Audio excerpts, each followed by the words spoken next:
Welcome to Does It Dolly, a new show that we're doing where we just ask the question, does it dolly? In my opinion, the only shot worth having in any movie whatsoever is a dolly shot. So if it doesn't dolly, it's trash. So I wanted to create a piece of content where we kind of test a bunch of things and figure out, does it dolly? We'll go through dollies, we'll go through lenses, we'll go through cameras, we'll go through things that aren't meant to dolly, like maybe we'll just put a brick on and see if it works. But this is a show about my obsession with dolly shots, and a very specific dolly shot, by the way.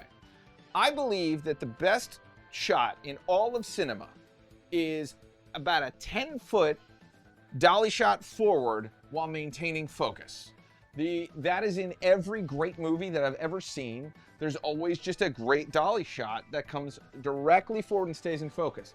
A lot of cameras still cannot do this. A lot of systems still cannot do this. So I am hunting for the system that absolutely nails it every single time and is easy to set up and to work with. So we're gonna go into that in this show. You know, a lot of cameras now, and what's interesting now is we'll be using a manual focus camera as well as an autofocus camera to see which one can maintain, because I don't think we're there yet, but I am praying for a time where an autofocus camera, you'll be able to select it, push forward 10 feet and keep perfect focus. So we're gonna find out what gets us the closest to that and what actually can, help us to achieve what I want, which is every single shoot should have a dolly shot. And I wanna be able to do it on multiple sizes, whether it's bringing out the big dolly, which we use a Kessler shuttle dolly, or a tiny dolly, which we use as small as a pocket dolly still. But I wanna see which one is best. We're gonna test out gimbals. We're gonna test everything out and just figure out, does it dolly? That's the whole point of this. I remember I watched the behind the scenes of The Dark Knight where Wally Pfister, the DP, was talking about that Nolan's style is just a camera on the shoulder or on a dolly, and that's it. So I always wanted to be able to craft shots that are more cinematic, and so I know the only way to do that is to incorporate dollies into your workflow. Motion is just the big thing. I mean, and I don't mean zooms. I don't mean digital zooms. I don't mean digital pushes. I mean actual dolly shots. Get the camera in motion. Com242 with Chuck Unger said that over and over again. If you want to stand out from everyone else, no matter what the camera is, even a cheapo video camera, which was, I think, a DVX 500 at the time. I'm not sure if that's right. HVX 500s? HDX. It was a Panasonic. We all had it. It was a little camcorder. But the point was, if you could get it in motion, it would look more cinematic than it just chilling in the shot. So I love dolly shots. I think the only shot's worth having. I don't think it counts as cinema if there's not a dolly shot. Rough take, but I consider that true. So we're gonna go through every single piece of gear that the Video Content Factory has and find out, does it dolly? Here we go. Okay, so what's the game? The game is, does it dolly? And we're gonna do this with all of the gear that we have. And we could be talking about any sort of thing, but let's kind of break down the ground rules. We're gonna shoot everything with two cameras. One, just holding with a hand, and then pulling focus. Regardless of what lens it is, I wanna pull focus with my hands to start. Eventually we'll get into motorized stuff, but we'll get into that. So everything is gonna be a manual dolly shot, hands on the camera, and we'll do that on the Blackmagic 6K. Since this is a manual camera, it does not pull focus, doesn't have autofocus. And then separately, we will use one of our main guns, which is the Panasonic S5 II, rigged out with an EF mount. And this thing is kind of unbelievable when it comes to autofocus. So we're gonna see if we can put this through its paces, and we'll run it through all sorts of different kind of lenses. So let's talk about what we're doing today. I have a love-hate relationship with Kessler Crane. I have bought pretty much everything Kessler Crane has ever made, and I don't know if I've ever been fully satisfied. Because the idea of a slider, this is the CineSlider, is that it can act just like a dolly does, but is more compact and easier to set up and use. Today we're gonna try out the Kessler Crane 5-foot CineSlider on C-stands. So they have these little adapter pieces that are sold so that you can adapt really anything to the top of a C-stand.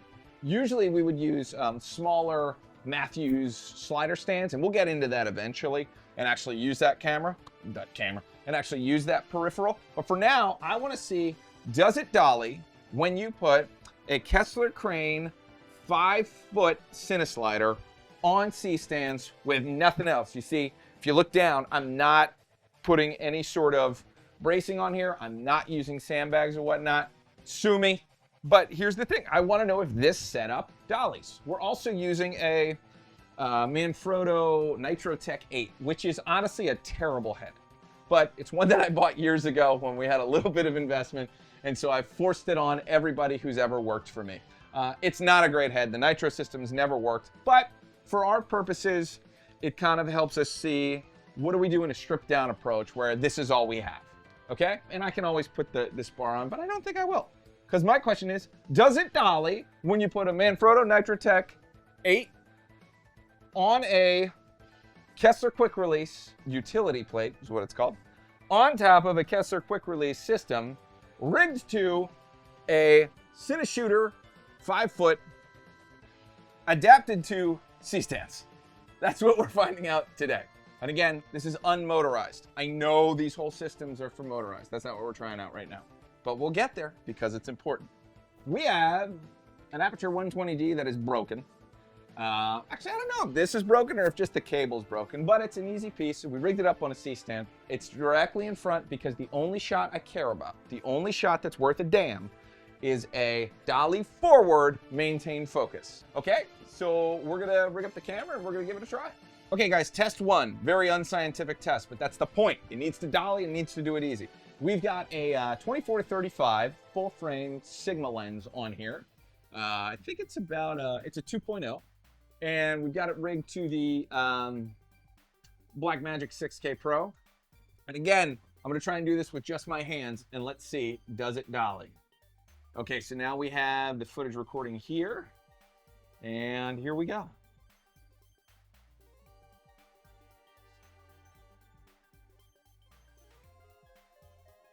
And I blew focus, so I'm gonna try one more time. Shooting it at 2.0, by the way, which is probably a mistake.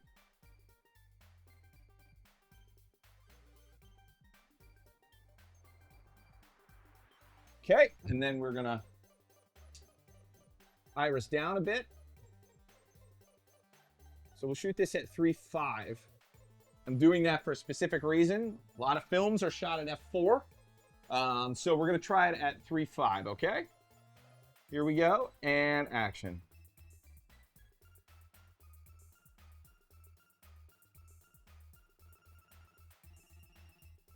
And cut. So not bad, not bad.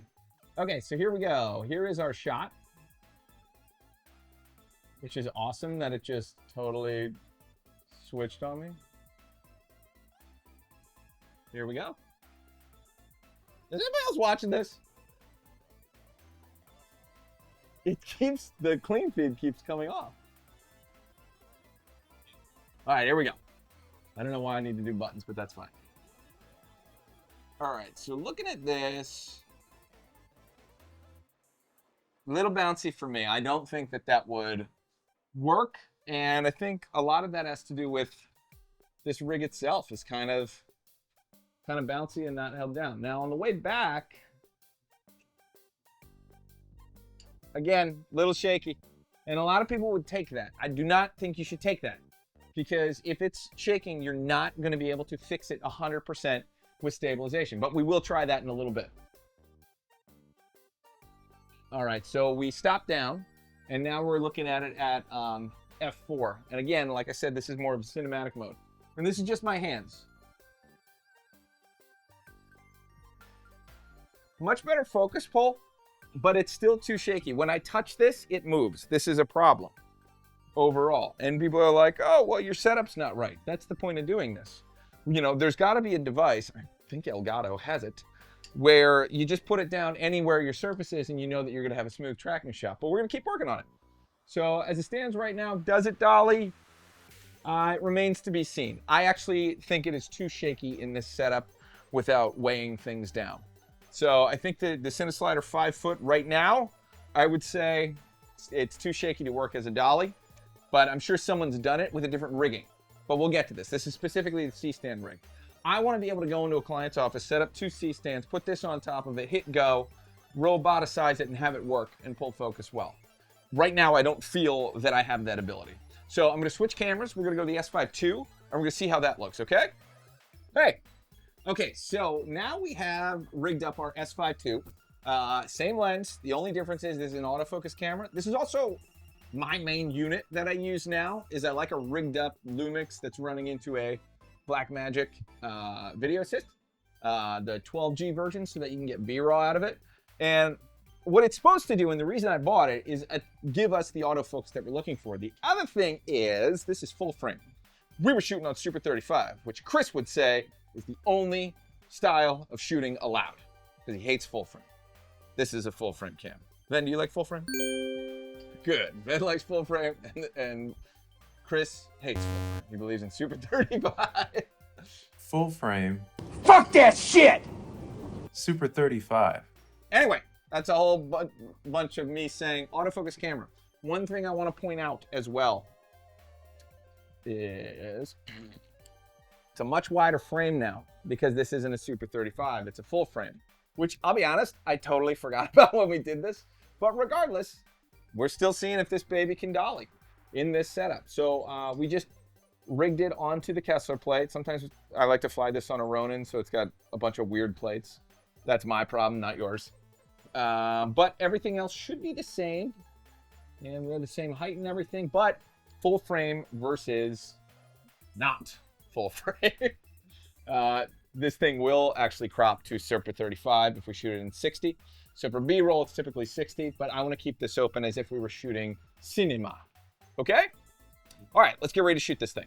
Okay, so actually, in this footage, you're going to notice Chris, who is over there. And again, you know, at this point, you should be looking at this footage. Well, maybe not, because this is the setup. This is the thing. And then we go to the part. This is the first day we're doing this show, but we're going to do a bunch of them. We're going to get better. Okay, so what I'm going to do is I am going to set the autofocus point to the 120D. Now, if we did this right, it should be a game changer, and the whole reason I bought Panasonic. It also means I don't have to have my hands anywhere on the camera. I don't have to pull focus at all. Okay, so we're going to go ahead and give that a shot. Here we go, folks. And dolly.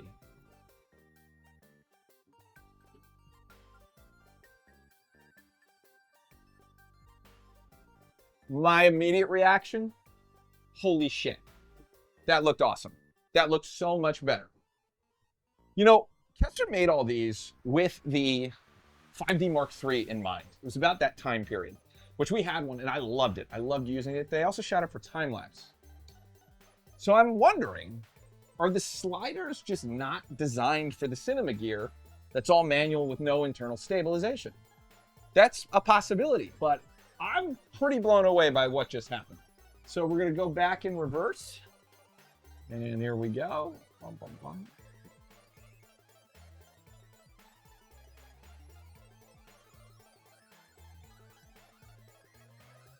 Okay, there we go. All right, so what we're gonna do is, just for the sake of it, I'm gonna set it to the 4K 60 version. So this is gonna punch in and we'll get right back to it. Okay, so I did a couple things. One, I switched this to 4K 60. And I've also increased the aperture. We're now shooting at 2.5. I realize I didn't do it in the last one, but we'll be able to find out in the footage, in the metadata, what it was. But now we're shooting at 2.5. Same deal, but it's a tighter lens, a tighter focal. Nope, help me. It's a tighter aspect ratio. It's cropped in. It's APS-C at this point because it's in 60. All right, let's give it a try. 3, 2, 1.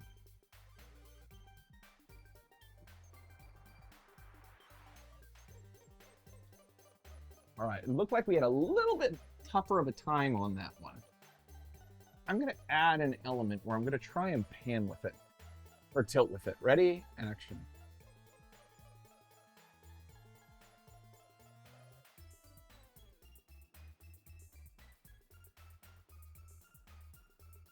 Okay, and there we go.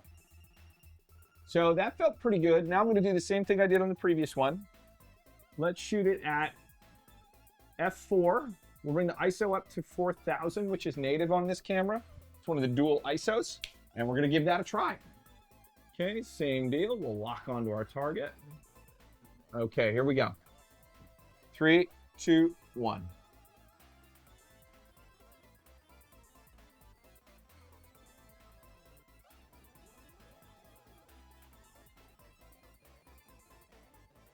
And here we go. Back. I'm going to try and pan with it, or tilt with it rather. All right, I saw it lose it a little bit in there, which is interesting. So maybe it's having trouble at this aperture. Not aperture, frame rate. Very interesting. We totally blew it on that one. So maybe it doesn't have the right focus, so let's give it a chance. And so the focus is kind of going between a couple. Okay, I think I got it now. Ready? And back. Nope. Blew it again. So that's really interesting. One last thing, I'm going to put it back to 2.8. All right, now it looks like it's got it locked properly. And we're going to move forward.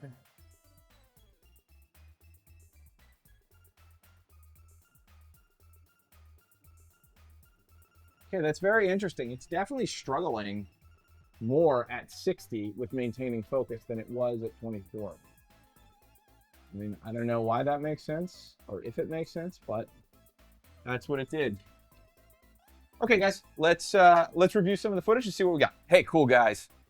This is my cool guy lean. It's cool guy. Because I got a laptop. Cool guy. It's kind of dirty. So, here we go. I'm going to pop up and stop doing my cool guy lean, but I'll have to get up in a cool way. Hey! Yeah. I'm just using a MacBook Air. It doesn't matter. Everything is good now. Doesn't matter.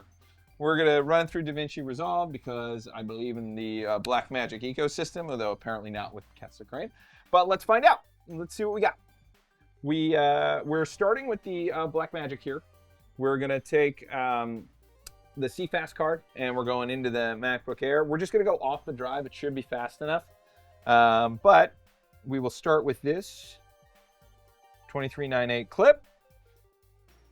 And we will bring it on into our timeline. Or just miss completely. There we go. All right, so you can see that's in there. And what I'm going to do, I'm just going to apply the LUT real quick. Wow, that has the LUT on. My God, that's just terrible. I hate it. Well, you know what? We'll just stabilize it. Because again, I want to see if it can do it on easy mode. So, stabilize. See? Everything's amazing now. 128 frames per second. I used to would have taken 3 days. 3 days. All right, let's see what we got. And again, yes, there are settings. I don't care. It should be easy.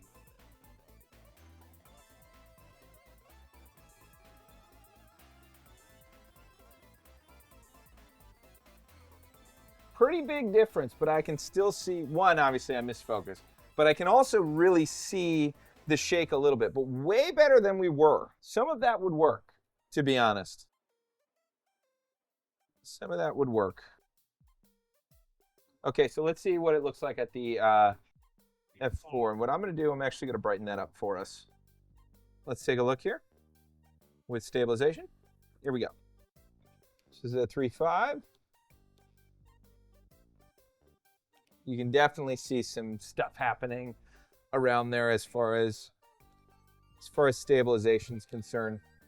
All right, the one thing I want to do, I want to try breaking this clip into just the F4 shot. And I want to re-stabilize it just from here and see if we get anything better. There's also, we can try the camera gyro. So let's see what happens when we use the gyro, which I don't know if it ever really worked, but let's find out. Here we go, guys.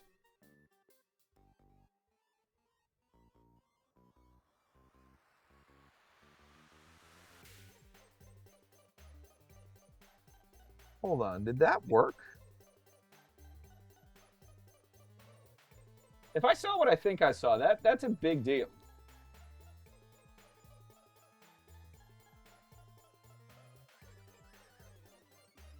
Guys, that's usable. It didn't look usable. That's usable. Holy moly. Let's try that same thing over here. Using the gyro. can't believe that worked. But that's a big deal. Now the question is there some way to do that on site to know that you nailed the dolly shot? That's the thing that would make me not want to use the Blackmagic stuff, because I have no way of knowing, will I be able to rescue this? Will I be able to stabilize this? But I gotta say, guys, I am blown away here. Okay, that's a little too shaky for me. So that's still a little too shaky for me, I think. Let's try doing it on a smaller stabilization so that it's just the going forward. 1, 2. Still no. So it seemed like when we did it at F4, it actually did work, and it was absolutely usable. Okay, so now we're gonna check the other footage. So we'll check the S5 II footage and see how that came in. All right, cool. Here's another bone to pick that I have with DaVinci. Why doesn't this work? I should be able to hit unmount drive and it disappear. What's the point of that feature if it doesn't work? Do I have to like delete it from the media pool? And now can I unmount the drive? Can I refresh and now unmount the drive? Blackmagic, why can't I do this? I need this to be easier, man. Is now what I gotta do? I gotta close out the whole damn program. There's our previous recording.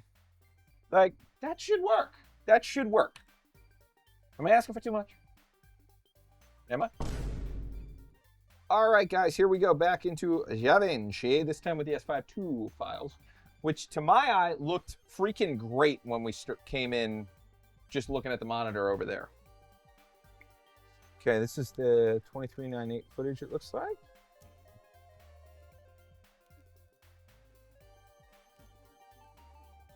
Yep, 2398.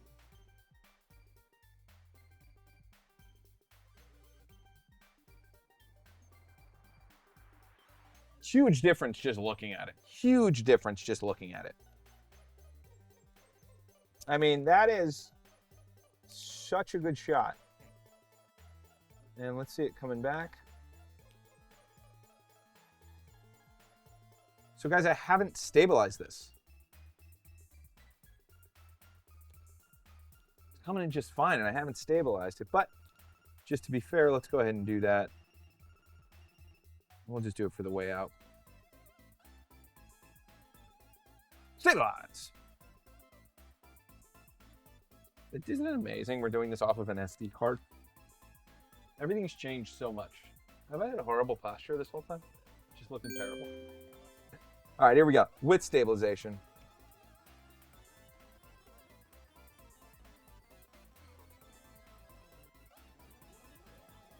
It barely had to do anything at all.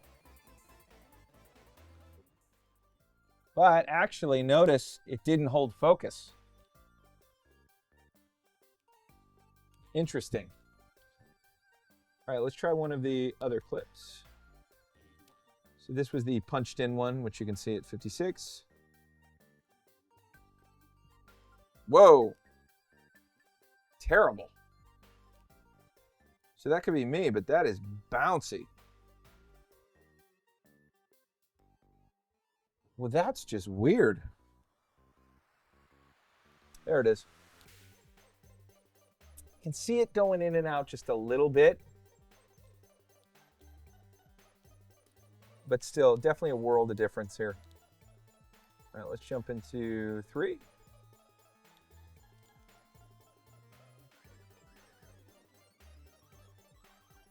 By the way, this was the, we're looking at just 60p footage now. And this was the third shot. We're not there yet. Thought we were there. We're almost there, but it is not as sharp as it could be. Yep, it's going in and out of focus. I wouldn't be able to use that. The big problem we had here is when we went close, when we punched the shot, I feel like we lost resolution and focus ability a little bit. But that right there, I could definitely use that. It's not a perfect focus track, but yeah, I think I can make some decisions here. Okay, so here's how I feel. I think the S5 II with the autofocus function under the correct settings will work just fine. The problem I had with the S5 II was not the dolly itself, but maintaining focus. So my whole goal with this S5 II was I wanted to be able to take these tack sharp Sigma photo lenses that I have and put them on an autofocus platform so you can actually nail the focus pull. It does a pretty good job. And I would say it does a really good job in 23:9:8 on a wider shot. However, on the close-up, it seemed like the focus was not as ideal as it could be. So that was interesting. The Blackmagic camera, the 6K Pro, I did not feel that I could trust it when I was shooting here. And then actually got some pretty cool surprises in stabilization using the gyro command, which forever didn't work. So that's impressive that it actually worked for once.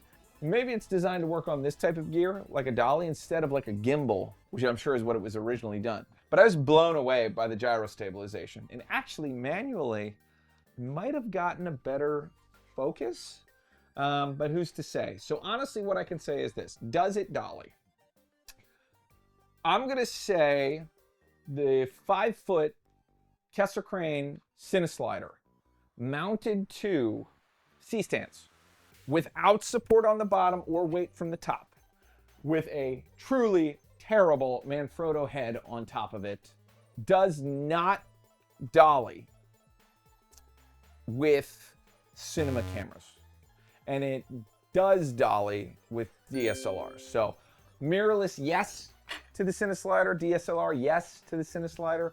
Potentially even some of those cinema cameras that have IBIS is a yes, but as far as the fully manual operation cameras from yesteryear, like the Blackmagic here, I'm gonna say no. So there you go. On Does It Dolly, we found out that sometimes it dollies. So we'll go over many more types of dolly systems and many more ways to do this as we go forward with our episodes. So thank you so much for watching. Let me know what you think I should see. Let me know next. Let me know. Blah, blah, blah, blah, blah, blah, blah, blah. Ultimately, we're on a never-ending quest to figure out Does It Dolly, featuring everything that we own. So this was episode 1, and we're looking forward to seeing you on the next one, where maybe we'll pull out the shuttle dolly. Who knows? Could be anything. We just have to answer the question. Does it dolly? See you next time.